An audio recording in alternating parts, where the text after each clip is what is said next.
Hi there, welcome to the Create Your Perfect Home Yoga e-course. My name is Laura Burns. If you're not familiar with me already, I created this course. I'm super excited to have you along with me for our 3-week exploration of everything involved in creating a home yoga practice that enriches your life and helps you to infuse your daily life with all the benefits that yoga can bring. Who am I? If you don't know already, I am Radical Body Love on social media, and I'm a certified yoga teacher with the Yoga Alliance. I'm an ERYT, which just means I've been doing it a while and I teach a lot. So in my time as a yoga teacher and as a practitioner of yoga, I have really grown to appreciate the importance of a strong home yoga practice for a lot of reasons. Personally, for me, I started to really appreciate that because I couldn't find any yoga classes that were body positive with instructors who knew what to do with my body. I would show up to class and be made to feel unwanted or like an imposition. I would either be over highlighted because like, oh, look at Laura, look what she's doing, like, oh, wonderful, or completely ignored because they didn't want to call any attention to me and they didn't know what to do with me. So I learned early on that a home yoga practice at that time was the only thing that I was going to be able to do if I wanted to practice yoga and learn about all the 8 limbs and the benefits of yoga in my daily life. Also, having a strong home yoga practice is great because sometimes you just can't make it to class. Classes can be really expensive. Maybe you're traveling and you want to be able to practice in your hotel room, or maybe you live somewhere where it's far away from classes. It's just not accessible for you. So whatever the reason is, there are a lot of them as to why you would want to start a home yoga practice. Whatever it is that brought you here for this course, I'm really excited that you're here. I hope that these 3 weeks give you the space and time to explore what your body needs, what stopped you in the past, how you can create that space in your home, how you can create sequences and choose poses that work for what you need and not worry about what you think you should be doing, how long you should be practicing, where, when, how, whatever, all the things. So we're really going to focus on customizing your home yoga practice to your specific needs, and that's all I really have to say about that. It's pretty simple. So let's see. I created this course obviously because I want to share my knowledge with you on how to create a home yoga course. I struggled with it. I'm not a super disciplined person. It's very hard for anyone to, create a new habit out of thin air, and especially something like this where there's a lot of misconceptions that go along with how often you have to do it or how long you have to practice when you do choose to do it, how much space you need, what equipment you need. There's so many myths, and so at the end of this video I'm going to talk about those myths and hopefully dispel them. And the number one question that I get from people all the time, like on a daily basis on social media and on my website, is how do I start practicing yoga at home? I don't know what to do. Do you have advice for me? And I used to be able to give advice to each person, but I get asked so much now that I literally can't respond to everyone, and I can't go into depth like I want to. So I thought, you know what? I've been getting this question for years. Let me just create this course. Let me create this content that will let you create the home practice that is exactly perfect for you. So that's how this course came to be. I am so excited to help people empower themselves to help you create this thing that is going to work perfectly in your life. We all have such different lives, our timing, our work schedule, our family life, so you can really make this your own and make it exactly what you need. My home yoga practice looks different all the time depending on what's happening in my life. So I live with 2 chronic illnesses and will sometimes be in a flare of one or both of those illnesses at the same time. So my yoga practice, I've learned to adapt it to how I'm feeling. So sometimes I have a really robust practice where I'm on the mat almost every day and I do a lot of movement, and I'm working on strength, on grounding, on maybe on trying new poses, stuff like that. And then there's other times where I'm seated and it's breath work, it's meditation, it's mindfulness, and it's all yoga. All of these things are yoga. There are 8 limbs of yoga, and these postures, these asanas that we do, it's only one limb. So the other 7 are other things that you can work on. So when we talk about having a yoga practice, most people think of the postures, but I really encourage you to think of all 8 limbs as something that you can incorporate into your daily life. And a lot of them are very easy to do. So another limb is pranayama, which is the breathing. You can bring in the meditation. I mean, there's a lot of things that can be combined, but I just really encourage you to not just kind of laser beam focus on just the poses, because there's so much benefit to be had from all 8 limbs of yoga.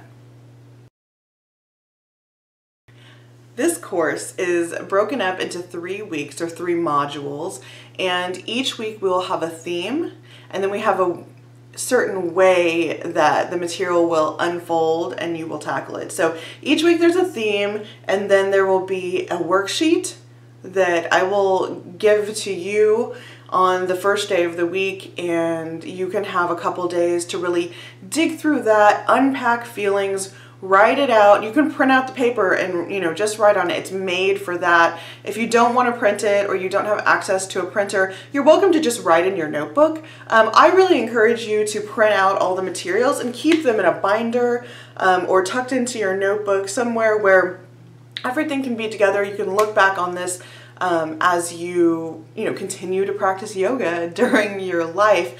These tools that I'm giving you are helpful in the long term, not just in this short term. So we have the workshop that comes to you on the first day of the week, and then you have a couple days to work on that. I have an example of, this is the worksheet for week 1. There's instructions and there's space for writing. Let's see. And there's a couple pages like that. And then we get to some fill in the blank and true false. And lastly, we have this section here where I'm asking you to really put down in writing, kind of in detail, certain things. So it's just structured a little different. And then after that, after a couple days, around the middle of the week, I will make available to you the information on the project for the week or for the module. And the project will be different each time, but it will ask you to do something in real life, in your physical, tangible life. So it's not just about thinking and writing and unpacking feelings and putting it down on paper, but it's about doing. So the instructions will be available in a PDF to you. They'll be very clear about what I'm asking you to do. And so you will work on this project for the duration of the week and then start to check in with yourself and also commenting and sharing publicly as much as you feel comfortable with your progress on your project. And as you progress with your project, if you have questions, of course you can comment with those as well.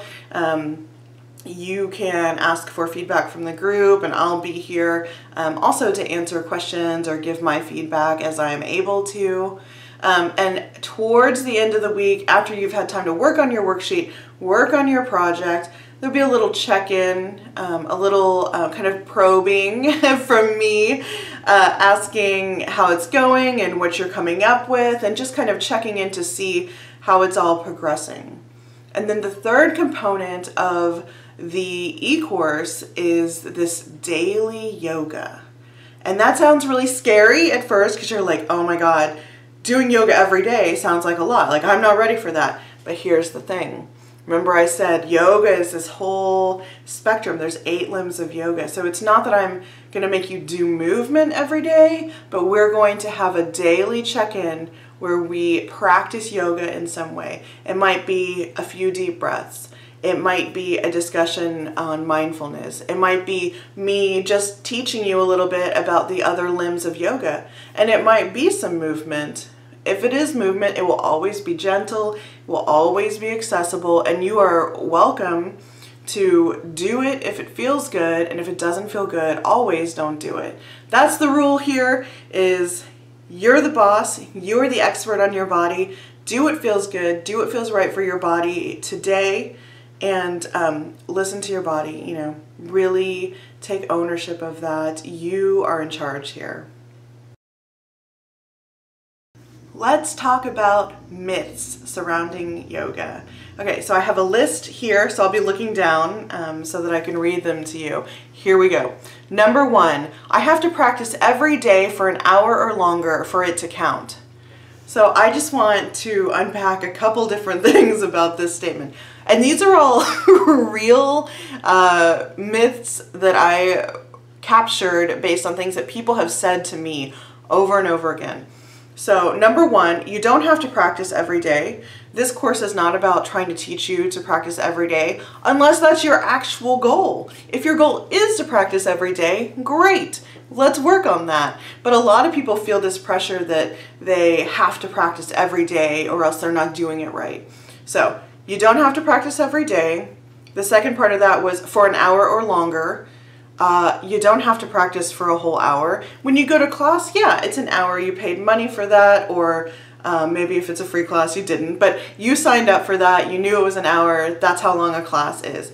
When you're at your house, it doesn't have to be any amount of time. You decide how long it's going to be. And that's the beauty of a home practice. You are in charge. You decide what you want from your practice. It could be an hour, it could be 2 hours, it could be 5 minutes, it could be 30 seconds. Whatever you want is what you can do. And the last part of that statement was for it to count. So I have to practice every day for an hour or longer for it to count. For it to count, wipe it from your mind. It doesn't exist. Counting is not a concept that we are working with in this course. Anything counts. Everything counts. Nothing counts. Nobody's counting. It doesn't matter. You do the best you can each day. And whatever happens, happens. There's no one keeping score. There are no awards for beating yourself up. There's no award for suffering. There's no counting. Number 2, I have to go hard. I have to sweat and really push myself. And the kind of unspoken end to that is for it to count. These are parentheses. So I have to go hard. You never have to go hard. You could do yoga your entire life and never break a sweat and still have been a legit yogi. You do not have to sweat to practice yoga. Just let that sink in. If you want to sweat, yes, go for it. But you never have to sweat if you don't want to. The second part of that is, oh, I have to go hard. I have to sweat, right? And really push myself. I want you to push yourself and challenge yourself in a way that feels safe to you. I'm all about safe risks. You decide each day what a safe risk is for you and what pushing yourself in a loving and compassionate way feels like to you. I never want you to push yourself to the point where you're in pain or really suffering. Like, that is not what yoga is about. And then the implied for it to count. Remember, there's no counting. No one's keeping score. Number 3, I have to get a lot of poses in when I practice at home. You don't have to get a lot of poses in. You can do one pose. You could do no poses and just do some breathing. You could do no poses and just do a mindfulness practice that has nothing to do with the physical body. There's no requirement for how many poses you have to do, for how long you have to practice. Let's see.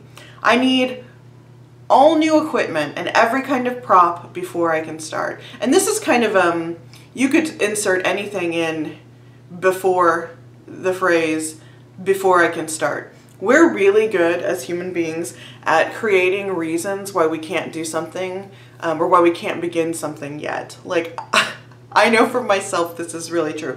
Oh, I need to get, all new notebook and office supplies before I can work on this project, or before I can do this, or before I can meet with this person. Oh, I need to get a full set of all the yoga props before I can try to start my home practice. Oh, I need to get a new mat before I can start my practice. No, it's not true. You don't have to get any new stuff to start your yoga practice. I have a handout that will be available to you, and it's about yoga props, the most common basic ones, and where you find the benefit of them, what kind of poses, how they can help you. And then also, if you want to buy them, you can. And if you want to make them yourself, you can. Yoga does not need to cost money. There are totally ways that you can DIY stuff at home and create your own version of yoga blocks or straps or blankets or bolster until you are ready to buy them from a store, or if you're ever ready to buy them from a store, you could use your DIY version for the rest of your life, and that's just fine. Yoga is not about accumulating things for the sake of having things, right? You're ready now. You don't need that stuff to get started. You could do it exactly right now. Next, I don't have room in my home to practice. This is a big one. Everyone has room to practice yoga. I don't care how small your house is, your apartment is, your dorm room, if you share a room with someone, all you need is, at the least, a place to sit or stand, and at the most, a place to be able to unroll your mat and lay down.